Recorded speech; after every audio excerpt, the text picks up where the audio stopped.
मैसूर जिले के हुंसूर तालुके के वीरा होसनहल्ली में दशहरा महोत्सव में भाग लेने 9 हाथियों के पहले समूह की वन जीव एवं पर्यावरण मंत्री ईश्वर खंडे ने पारंपरिक रूप से पूजा की और उन्हें गन्ना, चावल और गुड़ खिलाया। बाद में बोलते हुए मंत्री खंडे ने कहा कि नवरात्रि और दशहरा महोत्सव बुराई पर अच्छाई की जीत का पर्व है। आइए हम सभी बुराइयों और राक्षसों पर विजय का उत्सव मनाएं। देवी चामुंडेश्वरी सभी के लिए सौभाग्य लेकर आए। विशेष संवाददाता की रिपोर्ट।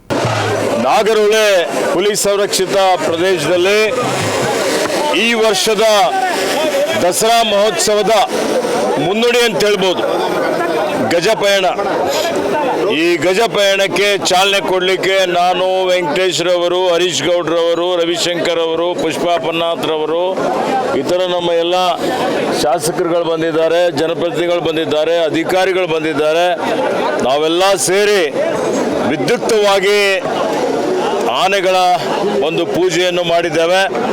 ಪೂಜೆಯನ್ನು ಮಾಡಿ ಕಾಡಿನಿಂದ ನಾಡಿಗೆ ಇವತ್ತು ಮೈಸೂರು ನಗರಕ್ಕೆ ಈ ಆನೆಗಳನ್ನು ಬೀಳ್ಕೊಡುವಂಥ ಒಂದು ಕಾರ್ಯದಲ್ಲಿ, ಪವಿತ್ರವಾದಂಥ ಕಾರ್ಯಕ್ರಮದಲ್ಲಿ ನಾವೆಲ್ಲ ಭಾಗವಹಿಸ್ತಾ ಇದ್ದೇವೆ.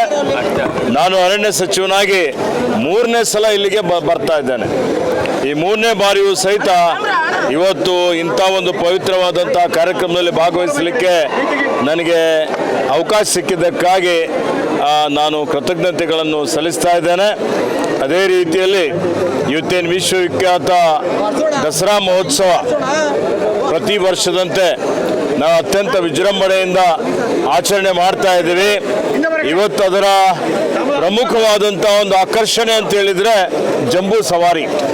ಈ ಜಂಬೂ ಸವಾರಿಯಲ್ಲಿ ಪ್ರತಿ ವರ್ಷ ತಮಗೆಲ್ಲ ಗೊತ್ತಿದೆ, ಅರ್ಜುನ ಆನೆ ಸುಮಾರು 8 ಸಲ ಇವತ್ತು ಅಂಬಾರಿಯನ್ನು ಹೊತ್ತು 750 kg ಇವತ್ತು ಅಧಿದೇವತೆ ಚಾಮುಂಡೇಶ್ವರಿಯ ವಿಗ್ರಹವನ್ನು ಹೊತ್ತು ಇವತ್ತು ಆ ಒಂದು ಮಹೋತ್ಸವದಲ್ಲಿ ಭಾಗವಹಿಸಿದ್ದು ನಮಗೆಲ್ಲ ನೆನಪಿದೆ. ಇವತ್ತು ದುರದೃಷ್ಟವಶಾತ್ ಅರ್ಜುನ್ ನಮ್ಮ ಮಧ್ಯದಲ್ಲಿ ಇಲ್ಲ. ಅರ್ಜುನ್ಗೆ ನಾನು ಸ್ಮರಿಸುತ್ತಾ, ಅರ್ಜುನ್ ಹೆಸರಿನಲ್ಲಿ ಕಾವಾಡಿಗರಿದ್ದಾರೆ, ಇಲ್ಲಿ ಮಾವುತರಿದ್ದಾರೆ. ಅವರಿಗೆ ಇವತ್ತು ಯಾರು ಉತ್ತಮವಾಗಿ ಆನೆ ಸೆರೆ ಹಿಡುವಂಥ ಕಾರ್ಯಾಚರಣೆಯಲ್ಲಿ ಭಾಗವಹಿಸ್ತಾ ಇದ್ದಾರೆ ಅವರಿಗೆ ಪ್ರಶಸ್ತಿ ಕೊಡುವಂಥದ್ದು ಅರ್ಜುನ ಹೆಸರಿನಲ್ಲಿ ನಾವು ಈ ವರ್ಷ ಪ್ರಾರಂಭ ಮಾಡಿದ್ದೇವೆ. ಇವತ್ತು ವೇದಿಕೆ ಮೇಲೆ ಅವರಿಗೆ ಪ್ರಶಸ್ತಿಯನ್ನು ಕೊಡ್ತೇವೆ. ಮತ್ತು 2 ಕಡೆ ಸ್ಮಾರಕ ಮಾಡಿದ್ದೇವೆ. ಇವತ್ತು ಯಸಳೂರಲ್ಲಿ ಒಂದು ಸ್ಮಾರಕ ಮಾಡಿದ್ದೇವೆ, ಬಳ್ಳಿಯಲ್ಲಿ ಒಂದು ಸ್ಮಾರಕ ಮಾಡಿದ್ದೇವೆ. ಬಳ್ಳಿ ಸ್ಮಾರಕ ನಾನು ಉದ್ಘಾಟನೆ ಮಾಡಿದ್ದೇನೆ. ಯಸಳೂರ ಸ್ಮಾರಕ ಕೆಲವೇ ದಿವಸಗಳಲ್ಲಿ ಉದ್ಘಾಟನೆ ಮಾಡ್ತೇನೆ. ಹೀಗಾಗಿ ಮೊದಲಿನಿಂದಲೂ ನಮ್ಮದೇನೊಂದು ಸಂಪ್ರದಾಯ ಇದೆ.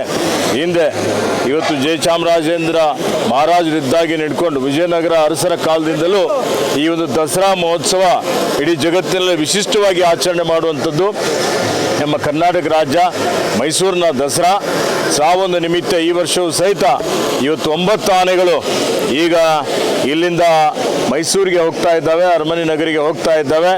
ಇನ್ನೂ ಸುಮಾರು 5 ಆನೆಗಳು ನಾವು ಕಳಿಸ್ಲಿಕ್ಕೆ ಇಲ್ಲಿಂದ ವ್ಯವಸ್ಥೆ ಮಾಡಿದ್ದಾರೆ. 2 ಆನೆಗಳು ರಿಸರ್ವಲ್ಲಿ ಇಕ್ಕಬೇಕು ಅಂತ ನಾನು ಹೇಳಿದ್ದೇನೆ. ಅವಕ್ಕೆ ಉತ್ತಮ ರೀತಿಯಲ್ಲಿ ತರಬೇತಿ ಕೊಟ್ಟು, ಆಹಾರ ಕೊಟ್ಟು, ಒಂದು ಒಳ್ಳೆಯ ರೀತಿಯಿಂದ ಈ ದಸರಾ ಮಹೋತ್ಸವ ಆಚರಣೆ ಮಾಡಲಿಕ್ಕೆ ವ್ಯವಸ್ಥೆ ಮಾಡಬೇಕು ಅನ್ನುವಂಥ ಒಂದು ತಾಕೀತು, ನಮ್ಮ ಸೂಚನೆಯನ್ನು ಅರಣ್ಯ ಇಲಾಖೆ ಅಧಿಕಾರಿಗಳಿಗೆ ಕೊಟ್ಟಿದ್ದೇನೆ. ದಸರಾ ಮಹೋತ್ಸವ ಮತ್ತು ಅರಣ್ಯ ಇಲಾಖೆ ನಮ್ಮದೆಲ್ಲ ಅನ್ಯೋನ್ಯವಾದಂಥ ಒಂದು ಸಂಬಂಧ ಇದೆ. ಆ ನಿಟ್ಟಿನಲ್ಲಿ ಇವತ್ತು ನಾವೆಲ್ಲರೂ ಉಸ್ತುವಾರಿ ಮಂತ್ರಿಗಳಾದಂಥ ಮಹದೇವಪ್ಪನವರು ಬರಬೇಕಾಗಿತ್ತು. ಅನಿವಾರ್ಯ ಕಾರಣದಿಂದ ಅವರು ಬಂದಿಲ್ಲ.